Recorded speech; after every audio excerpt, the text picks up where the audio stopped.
Shalom, quem tá por aí? Eu acho que aconteceu alguma coisa aqui no nosso vídeo e caiu a internet. Se alguém estava ligado, vá voltando aí. Mateus, volta, porque travou tudo aqui. Vamos lá.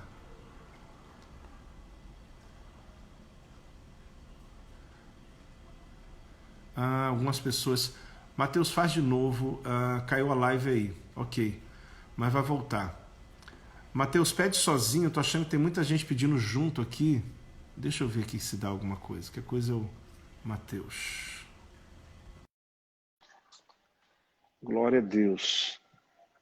Você que tá aí, volta todo mundo. Chama todo mundo aí para essa conversa aí. Mateus, eu Apóstolo, acho que deu porque alguma. com 1 hora a live corta. Ah, tá. Eu salvei lá então. Legal. Aí, com Salvei lá. uma hora ela corta e tem que reconectar. O pessoal tá entrando de Nem novo. A gente nem viu passar, né? Não Eu viu. nem percebi. É, Então, mas eu já salvei lá, ficou lá para quem vê depois. ok. Eu estava falando sobre no final de Sobre quando acordou. a irmã que veio ministrar. Pronto, aí foi isso, foi a presença. Aí Heidi Baker foi a pessoa. Ela foi embora, Mateus. Ela ficou pasma, ela ficou. Por quê? Porque haviam pregadores que chegavam aqui que já carregavam essa glória.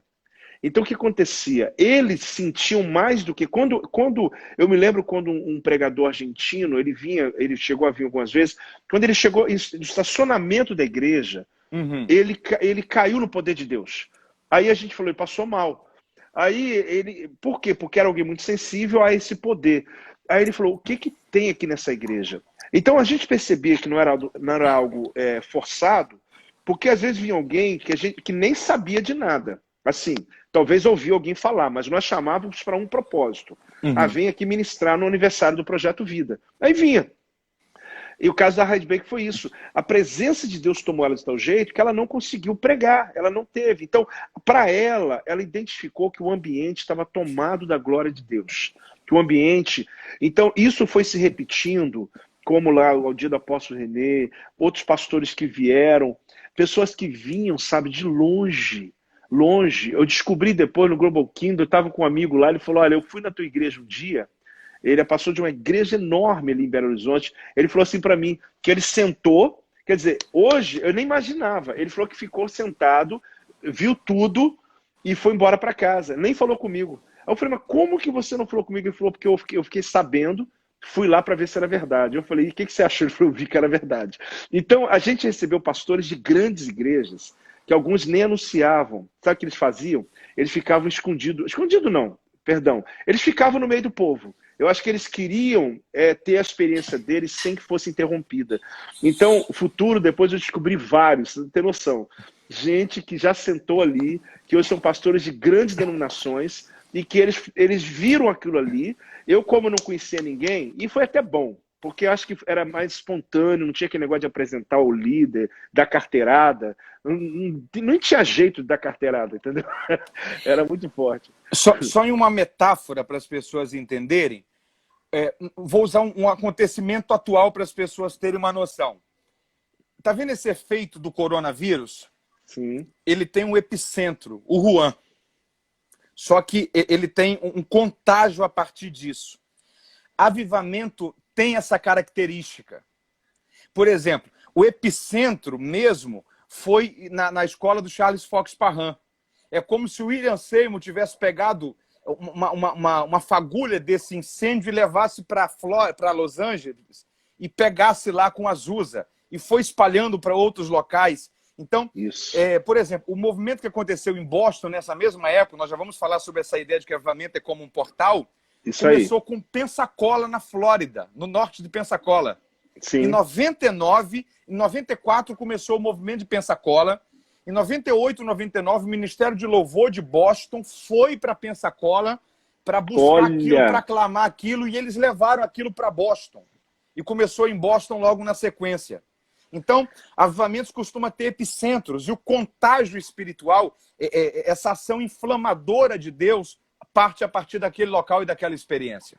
Porque era muito forte. A gente está aqui resumindo coisas, mas eu acho que já é o suficiente para a gente entender o ministério dos anjos, revelando as geografias que a gente entrava, o mundo espiritual se abrindo. A gente viveu intensamente aquele tempo e a gente foi muito pesquisado, né? Porque não tem jeito. As pessoas vinham para nós. Eu tinha encontro com Deus todo final de semana. Todo final de semana. Se eu tivesse 100 pessoas, Mateus, tinha pelo menos 20 pastores. Sem errar. Era pastores que vinham de tudo que era lado, eles faziam encontro com Deus, mas não era por causa só da visão celular. É porque eles queriam viver a experiência que nós estávamos vivendo. Esse pessoal vinha desses encontros e o avivamento ia para as igrejas deles também. Muitas igrejas que estão... tem gente que deve estar me ouvindo aí, eles viveram isso nas suas igrejas locais, depois de passar em Volta Redonda. É o que você falou aí. Aquilo exponencialmente foi se alastrando por um período, por um tempo. É muito louco, é muito forte. É uma coisa... Quando eu começo a falar, eu começo a lembrar, é muito forte. O senhor lembra daquela experiência, antes do senhor contá-la, se o senhor quiser contar, que o senhor falou para mim uma vez, de quando vocês estavam, acho que em uma sala, um grupo de pastores do time pastoral do senhor aí, e houve uma manifestação de um anjo impedindo que o principado entrasse no Brasil naquele momento? Lembro. Antes de eu falar disso, fala. Antes do senhor, o senhor vai contá-la? Vou contar, eu quero contar. Okay. É porque alguém está perguntando aí se acontece até hoje. É até interessante, mas fala primeiro aí. Antes do senhor contar, quando o senhor contou, a primeira coisa que deu na minha mente foi um susto, porque é como se um ponto de atenção alarmasse dentro da nossa teologia pessoal. Isso Só que aí eu me lembrei de uma coisa. É possível um demônio entrar dentro de uma pessoa, sim ou não? Sim. Demônios são o quê? Anjos. Caídos. Então, teologicamente, há uma possibilidade de um anjo entrar numa pessoa, porque demônios são anjos. Essa foi a minha pergunta. Quando o senhor contou essa experiência, a primeira coisa que me alarmou foi o seguinte, mas espera aí, talvez teologicamente não bate muito, só que aí eu falei assim, opa, talvez isso daqui ajude a entender, e não é o fato de nós não estarmos acostumados a viver uma experiência que significa que ela não exista. Pronto, e isso é uma chave de entendimento para a gente ter maturidade para receber essa informação. Compartilhe conosco, por favor, como que foi aquilo. Então, primeiro eu vou responder em segundos a pessoa que perguntou, acontece até hoje? Acontece até hoje? Não. Porque depois eu fui entender isso. Isso foi por um tempo. E eu acho que eu nem suportaria, Mateus. Meu corpo físico não teria condições se isso acontecesse até hoje. Talvez Deus teria que botar outros pastores para continuar, porque é um tempo onde vai além das suas forças. Esse dia, Mateus, a gente estava reunido numa reunião. Porque eu insistia em botar a igreja em ordem sempre, porque a igreja precisava pagar suas contas, tinha que ter suas reuniões, etc. E aí eu tinha um padrão assim que a gente fazia entre nós. Por exemplo, eu ia fazer uma reunião administrativa, estou lá com 10 pastores meus, 12, 15, eu fazia uma oração rápida dizendo, Senhor, muito obrigado por essa reunião, que o Senhor possa nos dirigir nessa hora e fechar. Acabou.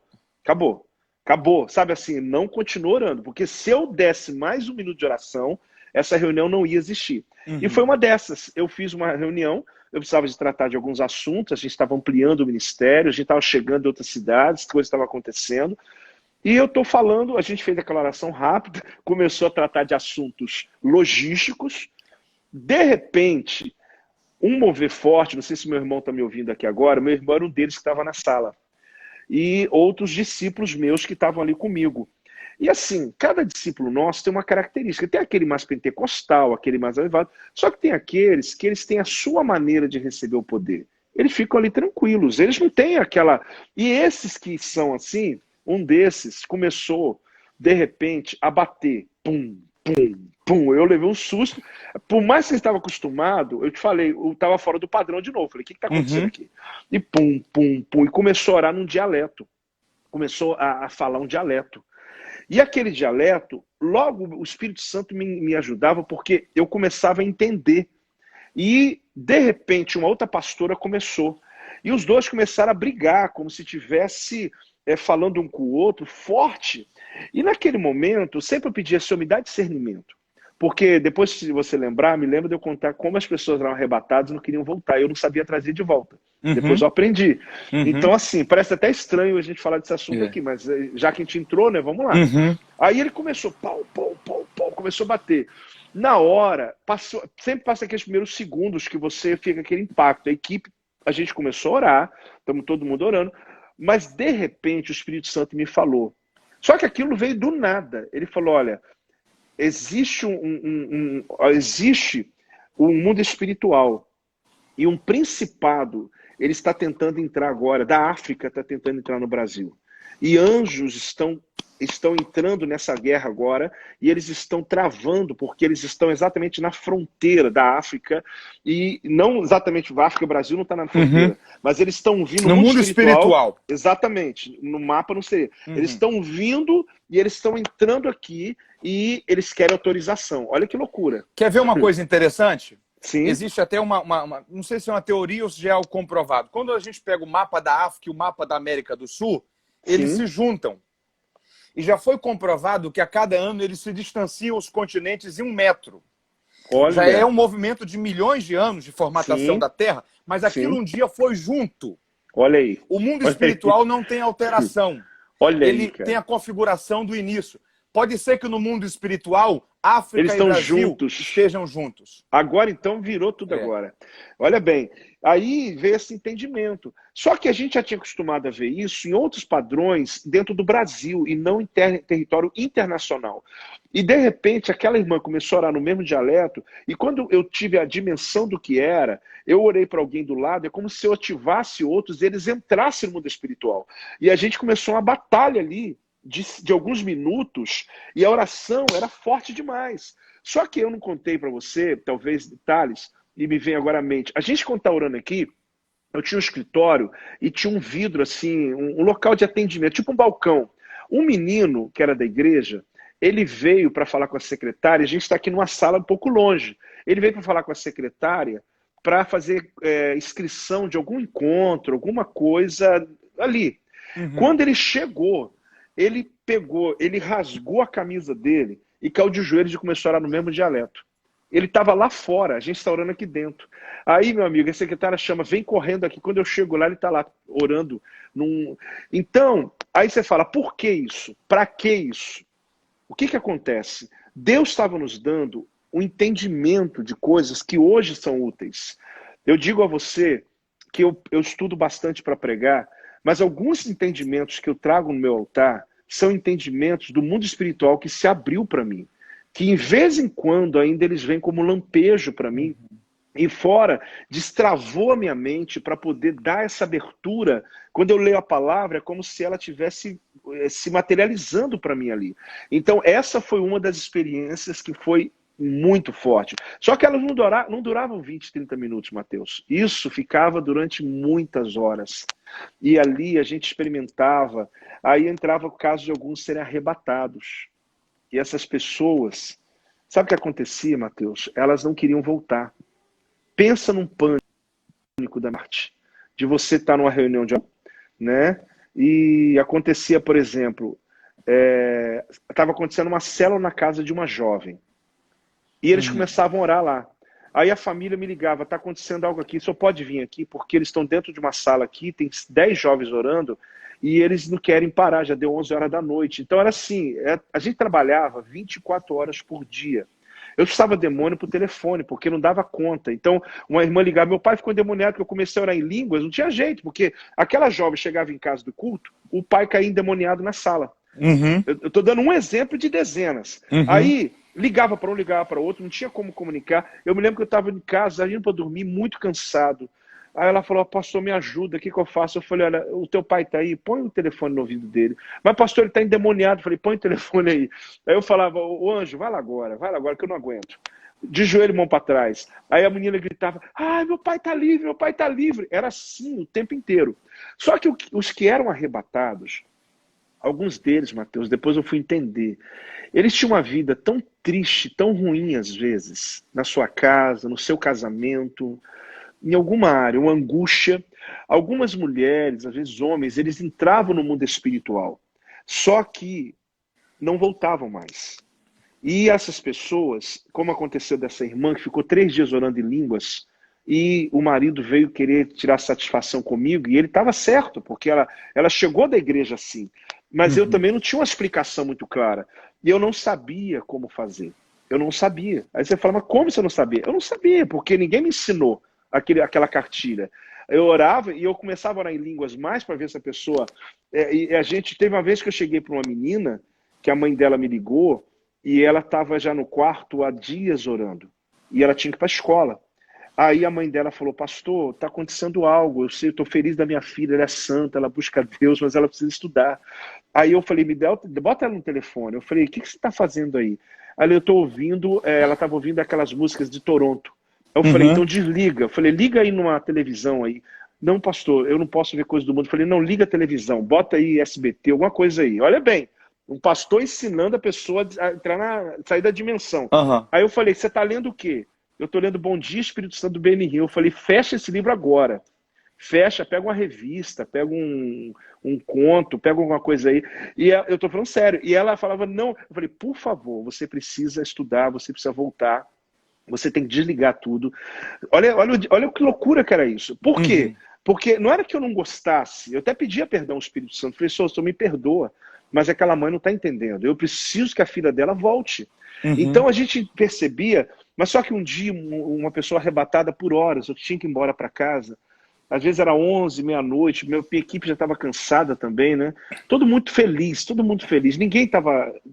O cansaço, não é triste, estava cansado. Aí eu falei, senhor, o senhor tem que me ajudar. Porque tinha, às vezes, 10 pessoas, acabou o culto, um monte de gente foi embora, 10 pessoas no chão, e elas estavam arrebatadas. Elas não voltavam.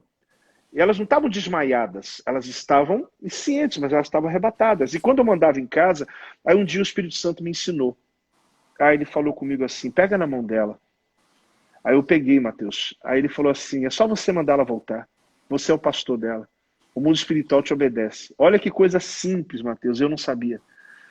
Aí eu falava assim para alguém, falava, sabe o nome dessa pessoa? O nome dela é Luísa. Aí eu falava assim, Luísa, você está me ouvindo? Então, ouve a voz do teu pastor, volta para cá. Aí ela abriu o olho assim e falava, ai, eu voltei. Aí contava a visão que ela teve. Às vezes estava num lugar que ela não queria mesmo. Porque ela estava vivendo uma experiência tão profunda que para ela era temporal. E para a gente já era 11 horas da noite, era 1 hora da manhã. A gente estava preocupado. Você está entendendo que coisa forte? Tem coisas que eu estou te contando aqui que eu acho que eu não contei para ninguém. Uma vez, na vez que nós almoçamos em Volta Redonda, o senhor me ajudou muito quando o senhor contou isso, resolvendo uma pergunta que eu tinha. Porque, deixa eu gerar um conceito aqui, é uma teoria. É algo que eu penso pessoalmente, já falei isso com o senhor. Para mim, avivamentos são portais que se abrem. Amém. Vou dar alguns exemplos. O mesmo que estava acontecendo em Chicago com Dwight Lee Mahmood, na mesma época, estava acontecendo em Londres com Spurgeon. Sim. O mesmo que aconteceu com o John Wesley na Inglaterra, na mesma época, estava acontecendo nas colônias norte-americanas com Dorothy Field. Olha. O mesmo que aconteceu, por exemplo, no país de Gales, na mesma época, em 1904, estava acontecendo no mesmo período, 2 anos depois, em Azusa, com Seymour. Então, são as mesmas características acontecendo em locais diferentes sem que essas pessoas se conheçam. Olha Depois, bem. analisando, eu vi que o mesmo que aconteceu em Volta Redonda, curiosamente no mesmo período, de 2000 até 2004, o mesmo aconteceu em Volta Redonda, aconteceu em Somerville, Boston, e aconteceu aqui em Arraial do Cabo. Em Arraial do Cabo eu participei. Olha. Em Arraial do Cabo eu participei. Eu cheguei a 2 cultos. E os cultos em Arraial do Cabo não tinham hora para terminar. Não tinham hora para terminar. Por exemplo, nós na Assembleia de Deus temos a liturgia do culto de terça, o culto de doutrina. Teve cultos de doutrina de terça-feira que entrou madrugada com gente sendo batizada com o Espírito Santo. É uma coisa fantástica. Saiu desse controle natural humano. E aí, por que eu falo isso? A sensação que eu tenho é que são portais que se abrem no mundo espirituais, em locais diferentes, Deus trabalhando naquele período, nas mesmas características naqueles locais, e quem está conectado com aquilo vive aquela visitação de Deus e aquele propósito de Deus. Por que eu estou dizendo isso? Em um desses locais, teve um pastor que começou a trazer muita gente assim arrebatado. Quando eu ouvi a primeira vez, eu na minha mente, eu tive a sensação que aquele pastor tinha vivido um surto psicológico. Porque quando ele falava comigo, eu via sinceridade nele. Eu não tinha ele como um charlatão, como alguém que estava mentindo. Sim. Só que ele era alguém que orava muito, ficava às vezes dias inteiros, semanas inteiras trancado orando. Então, a sensação que eu tive é, poxa, talvez o cérebro dele, a massa cefálica humana não suportou essa experiência e houve um rompimento de normalidade com a vida. Um surto psicológico. E aí Sim. foi quando o senhor falou comigo, falou assim, Mateus, não foi um surto. Eu trouxe muitas pessoas assim. Isso. E foi alguém que viveu a mesma experiência na mesma época. Era como se tivesse um portal aberto naquele tempo sobre o mundo, várias igrejas vivendo aquela visitação e várias pessoas sendo tragas pelos seus pastores de visões que elas não conseguiam voltar sozinhas. Exato. Como é forte isso. Como é forte. Como encaixa. Aí, para mim, aquilo me resolveu, porque aí acabava o culto, eu ia, pegava na mão da pessoa, fala. Desculpa. O Fábio Não, Cacciotti, o Fábio Cacciotti, eu acho que é uma ovelha do senhor. É um discípulo. Ele está dizendo, grande apóstolo, avalista. em um culto jovem entrou uma nuvem dentro da igreja. O senhor lembra disso? Foi.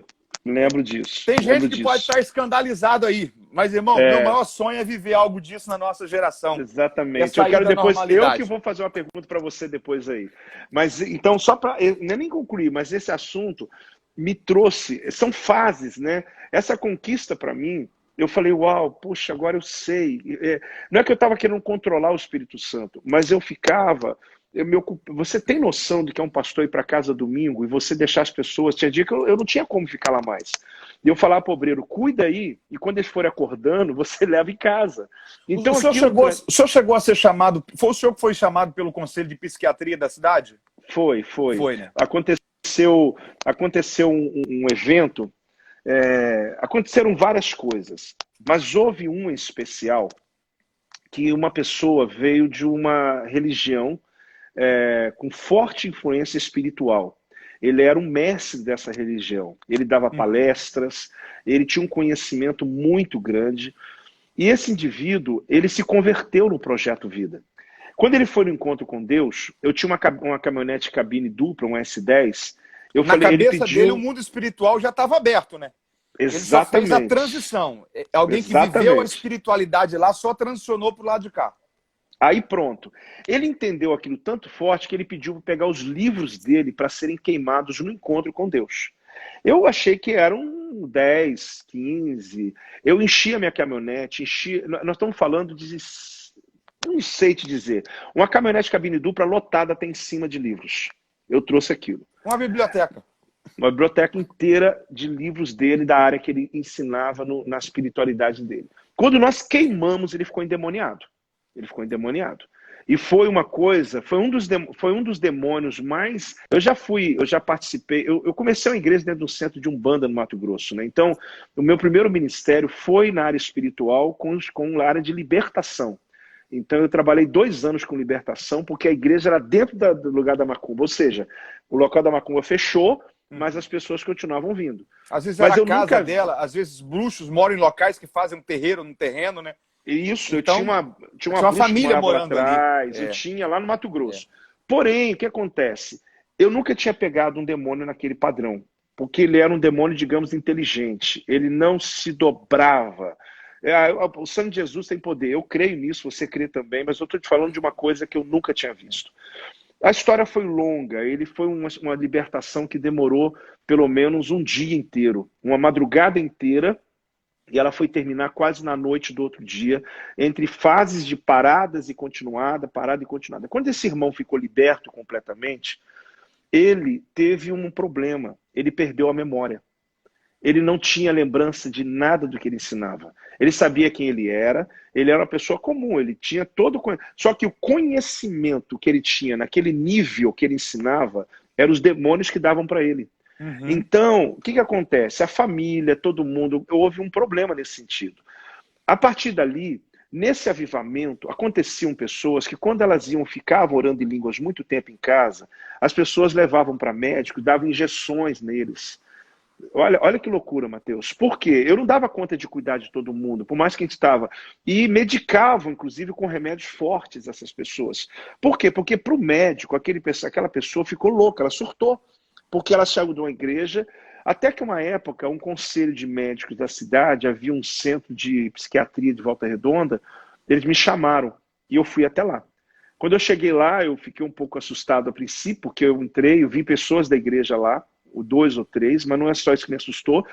Eles fizeram um círculo à minha volta e me colocaram no meio. E eu fiquei acuado ali, né? Eu não sabia que era uma reunião assim.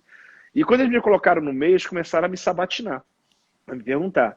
O sentimento que eu tive é que eles acharam que ia encontrar alguém ignorante, alguém que não tivesse noção do que estava acontecendo e que não tivesse conhecimento da vida, da história, da antropologia, tudo mais. Não que me gabando, mas quando eles começaram a fazer perguntas da antropologia, fisiologia humana, a coisa toda, eu fui respondendo.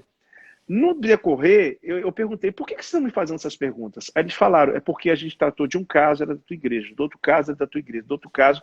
Aí eu entendi a preocupação deles. E eu, lógico, que eu me preocupei com aquilo e fui até aquelas casas, eu fui até aquelas famílias.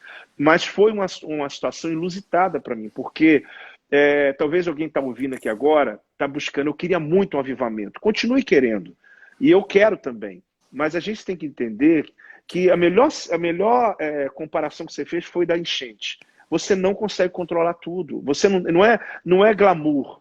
Entendeu? Tem gente que acha que avivamento é glamour. Você vai ter o teu nome conhecido, você vai ser, todo mundo vai te amar. Eu tinha pessoas na cidade que tinham raiva de mim, porque o funcionário dele mudou. Você sabe que quando há uma mudança, nem todo mundo se agrada. Porque muita gente vive da dor do outro. Quando aquela pessoa não tem mais aquele problema, se torna um problema para eles. Então, assim, houve esse fato, sim. Não foi dos melhores dias da minha vida, mas, como sempre, eu aprendi muito. Deus nos honrou lá na frente, claro, porque essas pessoas se tornaram testemunhos lindos nas suas famílias, mas você não tem como controlar esse movimento todo. Tem um caso aí que o senhor citou agora que aconteceu na Bíblia. Por exemplo, quando os livros foram queimados, a pessoa foi liberta e apagou na memória dela aquela digamos que, facilidade do conhecimento que ela tinha da vida antiga. A mulher que Paulo, em Atos 16, expulsou o demônio, não conseguiu adivinhar mais ninguém. Isso aí. Então era um demônio que proporcionava aquilo. O demônio saiu, aquilo foi desativado da pessoa. A experiência da nuvem, eu cortei o senhor quando o senhor ia falar com esse negócio do Conselho de Psiquiatria. Da nuvem, eu não estava nesse dia. Porque nem tudo que acontecia, eu estava, né? Mas eu vi depois o resultado, que tinha uma foto, foi um culto de jovens que estava acontecendo, nesse culto eu não estava. Mas o poder foi muito forte e uma nuvem tomou, porque não era fumaça, porque uma coisa é que ela tomou parte da igreja, a tenda é muito grande, né? Então veio tomando a igreja toda. Então o próprio Fábio Scacciotti foi quem viveu. Ele é um grande avalista também, ele tem hoje um projeto chamado 120 no mesmo lugar, porque nasceram coisas daí. Então foi um desses cultos. Na verdade, Mateus, assim, pensa em alguém que não queria aumentar nada. A gente não ficava tentando encontrar. Acontecia de uma maneira, as coisas nos aconteciam de uma maneira tão objetiva que algumas delas a gente não queria abafar, não, mas é como se a gente quisesse continuar a vida, para a igreja não ficar só falando disso. Porque no meio vem muito curioso, vem muita gente que não se convertia, só queria ficar no movimento para poder ver alguma novidade. Então a gente também não gostava desse tipo de especulação que acontecia durante esse período. Então a gente também chegava, Deus, a gente quer que... Não é que a gente quer, quem somos nós para querer nada? A gente orava, né? Falava, Senhor, nos dê a graça também de que a palavra viesse. Então começou, olha bem, teve culto. Eu parava o louvor, Mateus, e falava assim, quem quer aceitar Jesus? Vinha 50 pessoas na frente. Mas não vinha assim, vem, não. Vinha, meu amigo. Entregues. Quebrantado, entregues, de assim, já era, aqueles 50 já ia no encontro da semana que vem, já viviam a experiência do Pentecostes, já voltavam batizados do Espírito Santo, era uma coisa. Agora, eu quero te falar uma coisa muito importante agora pela tua experiência. Nós tocamos nesse assunto uma vez. Quando tudo acabou, Mateus, do jeito que veio, foi. O senhor não faz memória, o senhor orou pedindo para Deus tirar aquilo um tempo que o senhor não aguentava. Fisicamente, o senhor não aguentava mais. Isso. Inclusive, até um dia que eu conversei com você, Deus te usou muito para me trazer um pouco de paz. Porque eu cheguei a uma época que eu cheguei a ficar pensando, Deus, o que eu fiz? É a sensação de, será que eu abortei algo? Você entendeu? Mas como eu sou líder da igreja, e houveram outros momentos que Deus me deu discernimento, eu entendi que Deus colocou aquela oração no meu coração, porque eu não teria também autoridade para parar nada. Não era isso. Chegou um dia, Mateus, eu orei sim. Eu falei com a minha esposa, a gente já estava assim, a saúde, tudo. A gente começa a viver aquilo com tanta intensidade que a gente começa a esquecer de coisas básicas da vida. E não que não seja importante aquilo. E eu falei, Espírito Santo, eu não estou conseguindo suportar mais, administrar, porque a perseguição, Mateus, era muito grande. É muito fácil para quem não estava ali no meio. O meu nome era colocado na boca de todo mundo, era toda hora. Tinha gente que me odiava sem saber quem eu era. Até hoje tem gente na cidade que me odeia, que eu falo, como me odeia, se você nunca conversou comigo? Era um ódio que as pessoas tinham, era uma coisa... E começava a dizer que eu era dono do posto de gasolina, que eu era dono da cidade, que eu não sei o quê. Porque com aquele avivamento, eu fui ousando, eu comprei o terreno, eu comprei a tenda, eu fui fazendo. Mas Deus sabia que a gente fazia dívidas, a gente ia ousando, porque o avivamento, ele não é só o culto, ele vai dando coragem pra gente. A nossa moeda é a fé, né? É a fé. Então eu ousava fazer coisas e aí as pessoas começavam a colocar... Aí a gente já vê os filhos, né? Os filhos começaram a passar situações na escola, porque é filho do pastor Joel. Então, assim, eu confesso que eu falei, Senhor, eu sou que tenho controle, mas eu falei, Deus, eu não aguento mais isso. Eu preciso seguir meu caminho, preciso seguir o ministério. Do jeito que veio, foi. Como que o anjo da igreja, Mateus, assim, aquilo ali é muito forte. Mas o que acontece é que eu passei depois de um tempo, falava com a Silvia, falei, Silvia, será que eu interrompi algo? Será que eu... Mas não, o Senhor me trouxe palavra no futuro. Um dia, Mateus, anos depois, eu cheguei no altar e falei, Senhor, vem aqui. Mateus, a igreja foi tomada pelo poder de Deus. Ele está lá dentro, o avivamento. Eu falei, Senhor, vem de novo, vem de novo. Olha, foi imediatamente, acionou um botão. A presença veio. Então eu sei de uma coisa, Deus nos deu algo e não tirou. Ele está ali. Mas a minha pergunta é o seguinte, quando aquele processo, né? Porque a igreja pentecostal está avivada, continua, eu sou apaixonado, eu não sei, alguém pode falar aí, mas eu amo estar ali. Né? A gente está no coronavírus agora, a gente nem está tendo gente no culto, né? Mas tem muita gente que até hoje, alguém passou aí, não por mal, né? Alguém escreveu assim, que saudade daquele momento. Fala para as pessoas na sua percepção, não que eu tenha que te influenciar. Por quê? Porque para alguns é como se o avivamento tivesse até agora, 20 anos depois, eu tivesse ainda que viver isso. Uhum. Eu tivesse ainda aqueles cultos, aquele movimento. Você vai chegar no culto Projeto Vida hoje, nós temos as canções que são tocadas, eu subo para pregar, nós oramos. Há dias atrás, não faz muito tempo, tem até uma foto que eu postei esses dias. Mateus, eu estava no altar, e os anjos entraram. Eu reconheci eles na hora. Isso estou falando, não sei, se alguém que estava nesse culto aí, escreve, eu estava. Eu vi a foto, eu acho que não tem um ano. Não tem um ano. É. Mateus, é uma foto que o senhor está assim. Exato. É. Eu estava, como sempre, para cumprir minha palavra ali, cumprir meu propósito, mas frio na barriga, a presença de Deus está ali, porque as pessoas não entendem. A manifestação pode não estar acontecendo, mas aquela presença está aqui, Deus nos deu. Deus nos deu, ninguém. Aí o que aconteceu? Eu estava tocando louvor. Eu comecei a ver aqueles anjos de novo entrando. Eu interrompi o louvor. E eu não faço isso, a não ser que Deus mande. Eu interrompi. Eu sei que eu posso interromper o que eu quiser na igreja, eu sou pastor da igreja, mas eu não vou fazer se Deus não manda. Eu entrei, Mateus, e comecei a orar naquele idioma que eu há muito tempo não orava. Quem estava nesse culto, não sei quem estava ali, alguém está falando aqui que estava lá. Eu comecei a orar, porque eu senti. Deus me deu uma unção como de um general. Eu peguei uma espada na mão, pesou minha mão na hora.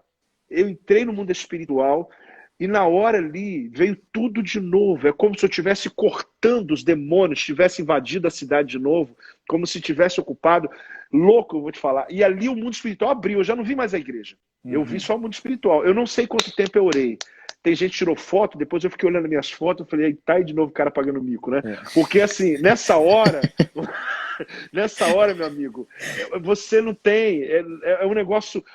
Aí o Espírito Santo falou comigo, eu tô te falando, está aí, eu ativo a hora que eu quiser. Porque Deus me tomou no lugar que eu estava, como se eu fosse um guardião da igreja. Como se o anjo guardião viesse, me tomasse e falou, vai lá e pega essa espada e derruba, quebra esse espírito de suicídio que estava dentro da igreja, espírito disso, daquilo. Eu sei que Deus foi dando palavra na hora, isso não tem um ano. Então, isso que eu quero dizer. Algumas pessoas acham que eu tenho controle disso, que eu pudesse, né? Ou se isso não acontece por um período, como se a igreja não fosse mais a mesma. Você está entendendo? Então, assim, não é assim. Não é. Se fosse desse jeito, não é avivamento. Você entendeu? Tanto como aconteceu, eu não esperava. Então, muita gente tem essa crise. Tem gente até que saiu da igreja, não é mais a mesma. Então, não é a pessoa que talvez não está mais a mesma. Porque se a gente ativar ali na igreja, literalmente, a presença vem. Agora, eu vou fazer isso à toa, só se Deus Não. me der uma palavra. Eu não vou fazer isso se Deus não me der uma palavra. Como aconteceu, quem estava naquele culto, entendeu? Eu preguei no culto de manhã, teve um mover. À noite, deve ter gente falando, por que eu não fui nele? Fazer o quê? Não é uma coisa programada. Eu não fiquei em casa dizendo, à noite eu vou fazer isso, isso, isso. Mas eu fiquei tão feliz quando eu voltei para casa, porque eu falei, Senhor, fazia tempo que o Senhor não me mostrava de novo o mundo espiritual desse padrão. E foi um momento, aí eu nem queria pregar mais, eu acabei pregando de teimoso, mas assim, nem precisava, tinha que ter acabado o culto ali mesmo. Essa ideia que o senhor falou sobre quanto tempo dura um avivamento, é uma coisa interessante na característica dos avivamentos.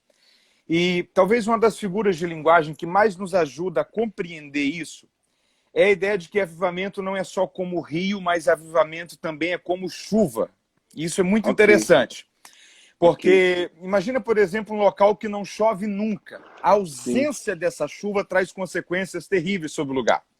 Mas imagina um local que chove todo dia. Também é um cenário desagradável. E se chover todo dia, a gente não valoriza. Exatamente. Você pega, por exemplo, nosso Nordeste... Vai em Manaus, o pessoal sabe até a hora que chove. Final da tarde, vai Belém chover. do Pará, o pessoal marca, ó, antes da chuva ou depois da chuva? Aí chove uns 10 minutinhos lá. 4h30, 5 horas tem chuva, acabou. Mas isso aí. Aonde que a chuva traz mais alegria? Em Belém do Pará ou no sertão nordestino? No sertão. No sertão. Por causa, é algo raro. Pronto. Então, na verdade, é a ideia de que avivamento é como chuva. Por quê? Porque avivamento não existe para acontecer sempre. Avivamento é uma estação que vem, e a palavra avivamento significa trazer de volta a vida, essa ideia de que sempre acontece depois de um período de escassez espiritual. E, na verdade, a gente se encanta com a chuva, porque quem não gosta de pular na chuva, quem não se alegra na chuva? Lógico. Mas a chuva tem um propósito. Qual é o propósito da chuva? O propósito da chuva é fazer com que a terra fique árida, com que a terra, melhor dizendo, fique fértil, fique pronta para a próxima estação. Em Israel, por exemplo, tem as duas chuvas, que é para preparar tanto a questão da época da plantação como a época da colheita. Então, na verdade, a chuva não vem por si só. O valor da chuva não está só na chuva, mas o valor da chuva está nos frutos que são colhidos porque a chuva passou por ali. Então, quando nós trazemos essa figura de linguagem para avivamento, isso aqui é interessantíssimo, porque nenhum avivamento durou muito tempo. O avivamento do País de Gales durou 9 meses. A Azusa, para surpresa de muita gente, durou 9 anos só. Olha bem. 9 anos depois não tinha mais nada em Azusa. Eu já visitei Azusa, tanto o local onde começou o avivamento na casa, como até hoje é o local onde ficava a rua. Hoje é uma parte mais urbanizada, é uma parte... É os Estados Unidos, é primeiro mundo. Só que não tem nada lá, não tem um templo, só tem uma placa no chão dizendo aqui foi o local onde em 1906 aconteceu. Uau! E aí tem uma coisa interessante. Toronto também, não foi? Toronto também, vários locais. Hoje, né? Por exemplo, o local onde Jonathan Edwards pregou, Pecadores nas mãos de um Deus irado, que foi a igreja congregacional no estado de Canary, que fugiu agora a cidade. Mas eu visitei aquele local, tem uma pedra, só uma pedra. Olha bem. Dizendo que em julho de 1937, Jonathan Edwards pregou ali Pecadores nas mãos de um Deus irado. E a consequência daquilo é que em 3 anos, 50 mil pessoas se converteram a Cristo. E naquele culto as pessoas se agarraram ao templo chorando, confessando pecados, pedindo perdão, porque elas tiveram a sensação de que naquele momento elas estavam sendo lançadas no inferno. Então, na verdade, porque isso daqui é uma coisa que Deus faz. Porque Deus não quer que o local seja idolatrado. Mas Deus quer que o propósito da visitação dele seja uma geração levantada. Ótimo. Então, quando a gente pega essa chuva que passou, avivamento dura um tempo só. Avivamento é uma chuva que passa. Glória a Deus. Mas quando nós vemos os frutos Aí nós vemos tanta gente que foi levantada. Eu tive a alegria de, algum tempo atrás, ministrar... Você está me ouvindo aí? Tô ouvindo. O sinal dizendo Travou. que a bateria estava começando a acabar. Eu tive a alegria de, alguns anos atrás, ministrar no Projeto Vida de São José dos Campos. Uau. E o bispo André falou comigo, Mateus, eu sou um fruto daquela chuva.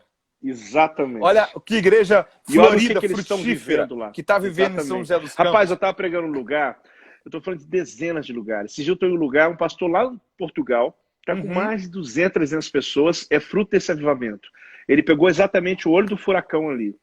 São dezenas e dezenas, Mateus, que eu encontro pelo Brasil e no mundo. Quando eu vou em alguns lugares, eu não sei de quem é, e a pessoa fala, apóstolo, não me conhece, mas eu me assentei ali tal época, passei tal período, e eu sou hoje um líder, tal.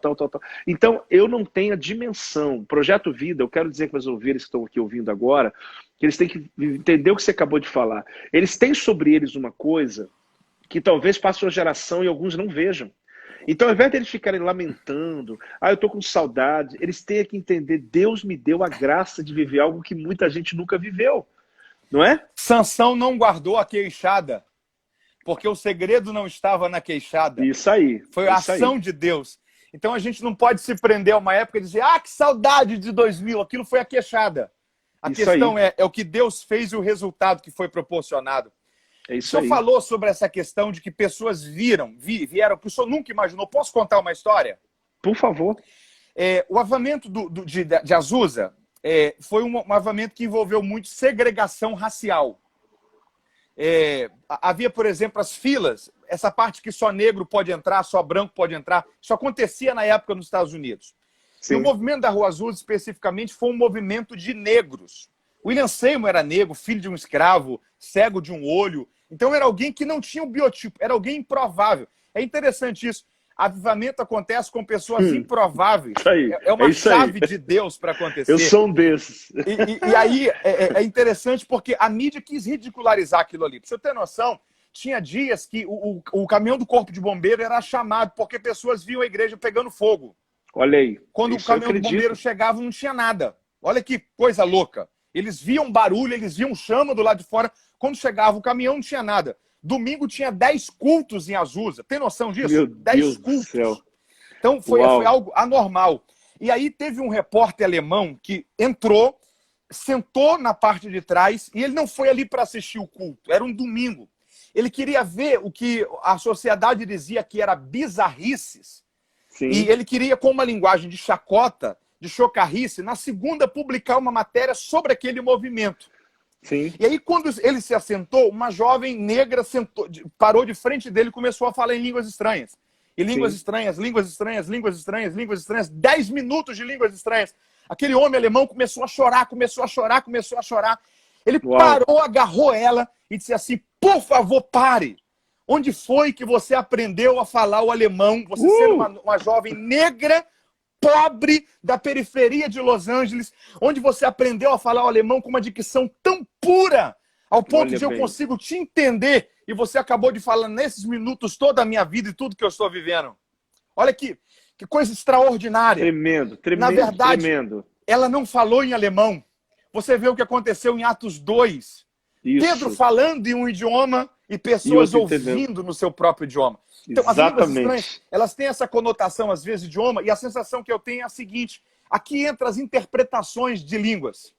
Porque, na verdade, não é que a menina falou o idioma, o rapaz ouviu em alemão. Ele ouviu. As línguas estranhas, através do dom da interpretação de línguas, pode fazer alguém entender no seu idioma uma mensagem direta de Deus, que a pessoa que está falando não entende, mas a interpretação está sendo dada direto pelo próprio Deus para aquela pessoa. Então tem essa questão de gente que chega que a gente não sabe para quê. Assim como pastores vieram, e hoje esse pastor de Belo Horizonte que o senhor falou, foi ali para experimentar, com certeza foi muita gente curiosa também. Muita. Não dá para controlar, não dá para ter noção de quem tira foto de uma enchente.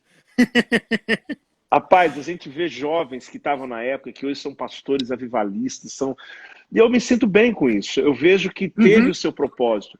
Mas aqueles que ficaram, a maioria, né, se tornou líder, porque avivamento gera líderes. E assim, algum ou outro que teve esse sentimento, mas vai voltar, vai voltar. Eu penso que voltar nunca. Aquele padrão não. Porque Deus, por exemplo, a gente está vivendo o avivamento agora. Como? Não é que está vivendo o avivamento. Deixa eu explicar. Esse tempo de coronavírus, ele está provocando uma nova igreja, um novo normal, uma outra maneira criativa de trabalhar. Porque a gente tem aquela coisa do avivamento só colocado num padrão. O que a gente tem que entender é o resultado. Olha o que está acontecendo na evangelização agora. Claro que como vivemos, a leveza que era, porque a gente não fazia força, Mateus. As pessoas vinham, não tinha, a gente precisava fazer propaganda, mandar botar no Instagram, tem culto hoje. As pessoas falam, você não tem noção. Se eu fizesse um culto numa terça-feira e falasse que ia ter culto, não precisava avisar que ia ter culto, eu avisava para 3. Um povo saía espalhando, aquilo vinha. E não era por causa do apóstolo, o pastor Joel, era a presença que vinha no lugar. Então, tremendo. Ó, vamos colocar um tempo para a gente terminar, que senão a gente vai ficar aqui até meia-noite. Vamos lá. Ó, o Bispo André está aí. Um abraço, Bispo André. Isso. Do Projeto Vida em São José dos Campos. Teve gente que perguntou a quantidade de pessoas que foram salvas naquela época. Hoje o projeto, quantos assentos hoje tem no Projeto Vida? Ali a gente tem 2.300 assentos. O senhor faz Porém, 2 cultos na ao época, domingo? 2 cultos. Passa O detalhe, por quantas Mateus, pessoas? a gente hoje no Projeto Vida, na semana, a gente acessa presencial 3.500 pessoas. Entre quarta e domingo. Só que acontece o seguinte, na época, nós estávamos com a única igreja. Então essas cidades vinham, as pessoas vinham. Quando a gente foi abrindo, hoje são 45 igrejas hoje, o que aconteceu? Exatamente. Então, a gente hoje, em Volta Redonda, acessa 5.000 pessoas, com certeza. Mas a influência que houve na cidade, ela foi muito forte.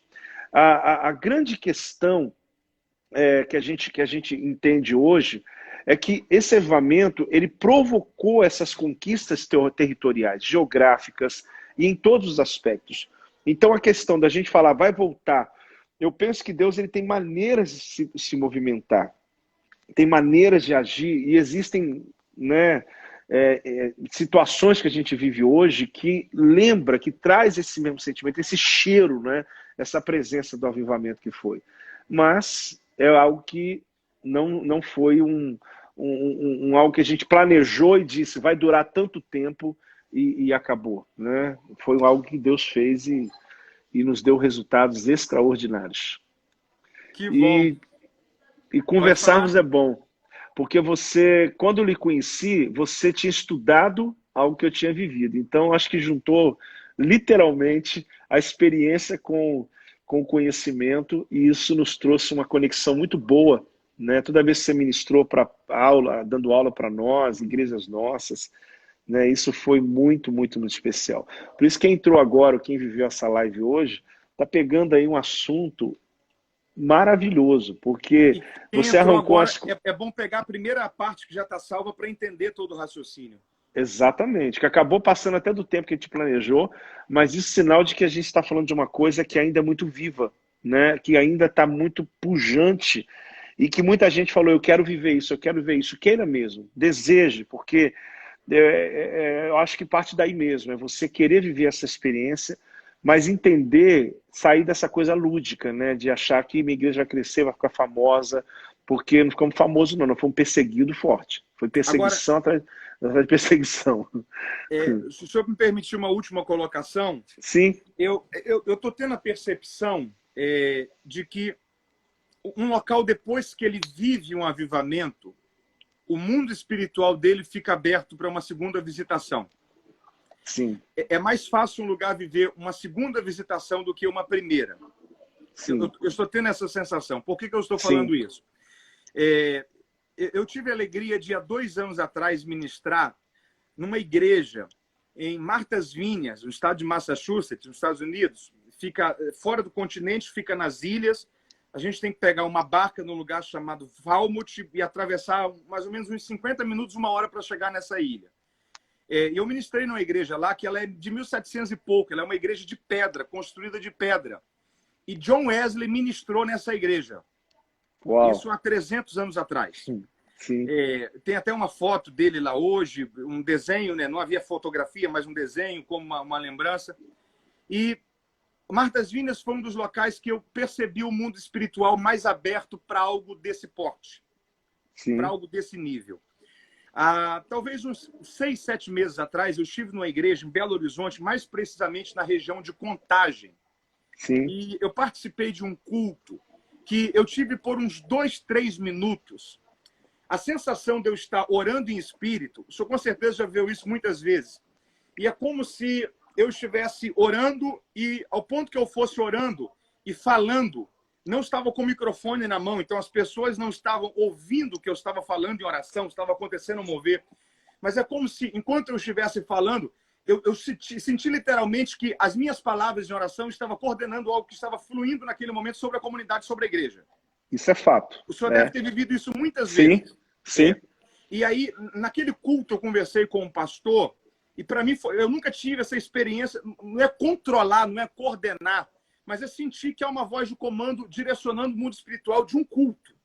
Sim. Eu nunca tinha vivido aquilo foi muito novo para mim. E eu não tenho dúvidas que tem um portal de avivamento aberto sobre Belo Horizonte.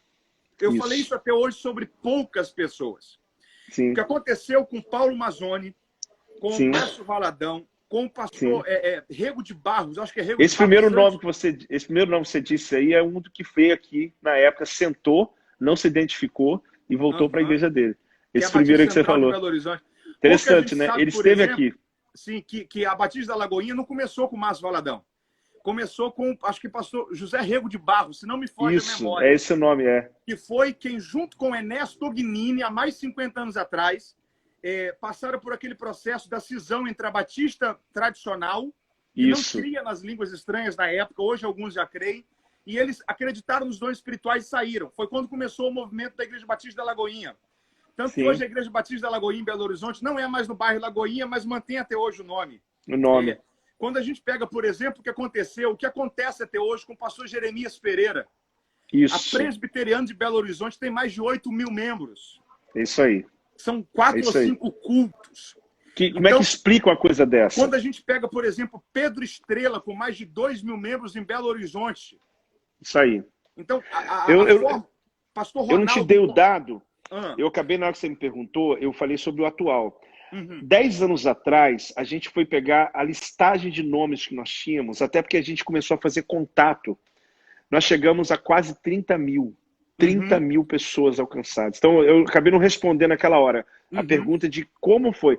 Nós tínhamos um leque de documentações de quase 30 mil. Então, assim, é uma loucura o que acontece em uma explosão dessa. Você não consegue controlar. Mas pode continuar o teu raciocínio. Então, a sensação que eu tenho, e eu tenho certeza disso, é que tem um portal de avivamento aberto sobre Belo Horizonte. Quem não está acostumado com essa linguagem, talvez assusta. Sim.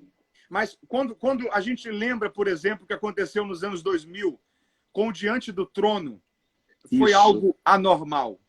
Foi. Aquela dimensão de adoração que se tornou uma identidade sobre o Brasil.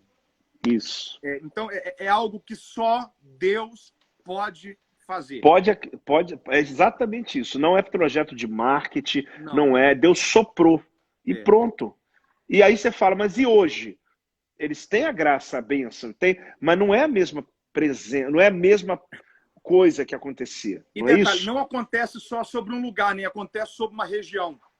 Exato. O pessoal fala muito da Igreja do Evangelho Pleno de Iodo, na Coreia, que alcançou 1 milhão de membros. Tem outras igrejas lá de 300, 400 mil membros, mas em quantidades absurdas. Porque o avivamento veio sobre a Coreia. É isso aí. Quando Deus abre uma fonte, Mateus, não é só para um bebê. É para todo mundo beber. Só que nem todos vão lá beber. Então, Deus não faz nada exclusivo. Ele não fez exclusivo para o Joel. Não fez exclusivo para o cara. Ele abriu uma fonte e a gente bebeu. Só que muita gente, por algum motivo, não foi lá beber naquela fonte. Agora, então, é essa aí. Eu queria só diferenciar que tem 2 fenômenos que parecem muito, mas não são a mesma coisa. Porque talvez tem gente ouvindo, por exemplo, 100 mil membros, 100 mil pessoas em País de Gales, 50 mil pessoas com Jonathan Edwards, 30 mil pessoas foram alcançadas em Volta Redonda. Então, qualquer igreja que alcança 20, 30 mil pessoas está vivendo um avivamento? Não necessariamente. Tem 2 fenômenos muito parecidos. O fenômeno da colheita e o fenômeno do avivamento. É uma O joia. fenômeno É da isso aí. colheita foi o que aconteceu, por exemplo, com a samaritana, que ela trouxe toda a cidade. Aconteceu com o gadareno, ele trouxe toda a Decápolis. O fenômeno do Tremendo. avivamento é o que aconteceu em Jerusalém, em Pentecostes. Isso. Então, uma igreja Tremendo pode isso. crescer sem necessariamente estar vivendo um avivamento. Porque Ótimo. não é que uma igreja que cresce está vivendo um avivamento. O crescimento é uma das consequências de um avivamento. Ótimo. Avivamento é uma visitação intensa de Deus em um período sobre um povo, sobre um local. É uma estação de visitação de Deus sobre um lugar. Até porque é interessante, tem igrejas que elas não cresceram, o poder do avivamento veio, muita gente visitou, mas a estrutura está do mesmo tamanho. Sim. Porque não houve a grande colheita. Houve pessoas sendo ativadas, empoderadas, etc. Isso aí é interessante pensar nesse ponto de vista, porque a gente, naturalmente, a gente misturou o avivamento com a colheita, porque a gente viveu esses dois movimentos juntos. Só que também, quando você para aqui, parou o outro também. Aí vem aquela sensação, mas a igreja não cresce mais, a igreja, como se fosse um peso. Um dia eu fui no púlpito, eu falei, gente, faz uma coisa, agradeça a Deus pelo que vocês viveram. Ao invés de você ficar dizendo, mas uma vez se converteu 50, hoje só se converteu 15. É como se a gente falasse assim, mas esses 15 aqui não é tão bom. Era bom quando era 50.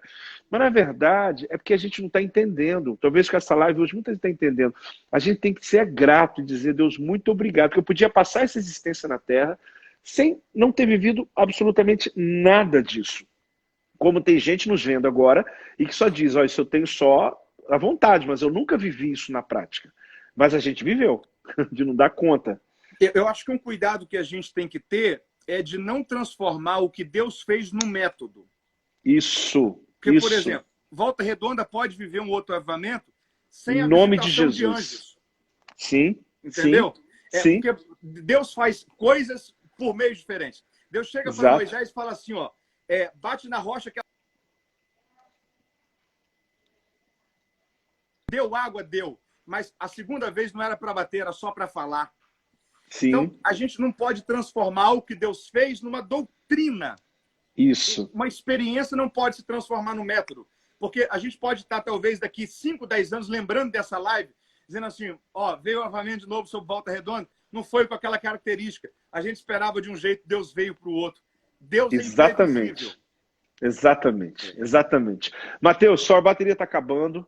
E Verdade. A gente já... Eu acho que a gente tem que voltar, porque olha, a turma gostou muito. Eu vi muita gente aí falando. Eu vou deixar a live liberada para pessoas olharem.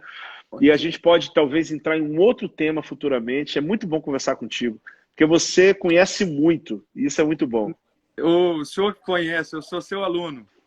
Fale pra gente, nos estenda o convite sobre o café que acontece mensalmente em Volta Redonda. Exato. O café, aliás, dessa época do avivamento já tinha o café também. Então veio tudo pacote, né? O que acontece? Ele é terça-feira, inclusive é terça-feira agora. Com a questão desse momento, eu fiz um projeto online no último café, porque eu estou fazendo os cultos online a quarta e domingo, mas abri um campus online, eu abri uma TV no YouTube mesmo, com programação toda noite. Então o que acontece? Esse próximo agora eu fiz excludente, eu estou colocando só os pastores que são da rede Rompendo Limites, que vão estar comigo no Zoom, e a gente vai ter uma conversa mais direta. Eu vou só fazer essa sessão e depois eu abro de novo para um café mais aberto. Mas está lá no meu canal, por exemplo, o Último Discipulado, é sempre a primeira terça-feira do mês, né? Você já esteve aqui algumas vezes comigo e já viveu aqui essas experiências. É lindo esse momento. Para o pessoal que está aí, ó, toda primeira terça-feira, você que é do estado de São Paulo, Minas Gerais, Rio de Janeiro, começa que horas? 8 horas? 9 da manhã, às 8 horas o povo está tomando café, 9 em ponto começa e 9h30, 9h40 eu começo a pregar. Prego 2 horas e tal, meu amigo. Porque nesse dia é intencional mesmo. Eu largo o verbo mesmo, para a gente ter um tempo. E a turma vem com essa disposição. Tem muito material desses cafés. Eu sou apaixonado, porque vem gente, Mateus, São Paulo, Belo Horizonte, Minas no todo, né? Vitória, Espírito Santo. Vem até de Maranhão, vem de longe, a turma vem um dia antes, só para estar uma manhã aqui. Então, vai falar que o avivamento não está ainda, né? Para mim, isso é avivamento. Os né? frutos estão vivendo. Exatamente, exatamente.